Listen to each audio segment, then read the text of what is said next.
Salut tout le monde, salut les amis. Alors, bienvenue dans votre chaîne préférée, l'information en temps réel, la République de l'info. Avant de commencer, n'hésitez pas de vous abonner si ce n'est pas encore fait et d'être courtois dans les commentaires.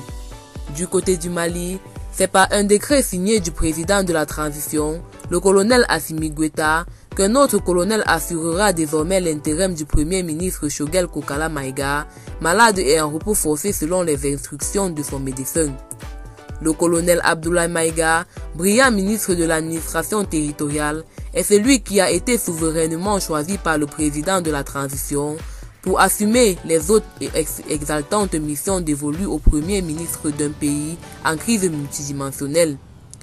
L'urgence et la délicatesse des tâches qui sont celles du premier ministre n'obligent-elles pas le président de la transition à confirmer le colonel Abdoulaye Maïga afin de s'atteler aux réformes? Contrairement à Choguel Kokala Maïga, le colonel Abdoulaye Maïga, après la lecture de son décret de nomination comme premier ministre par intérim, a eu droit à des félicitations et surtout à de nombreux compliments venant souvent des milieux qui sont hostiles à la transition. Cet élan de solidarité auquel le premier ministre par intérim a bénéficié doit être un excellent leitmotiv pour faire mieux et plus que celui qui a remplacé. Pour avoir été un bon ministre de l'administration territoriale, le colonel Abdoulaye Maïga pourrait bien être un bon premier ministre, car il semble faire l'unanimité au sein de la classe politique et même de la société civile.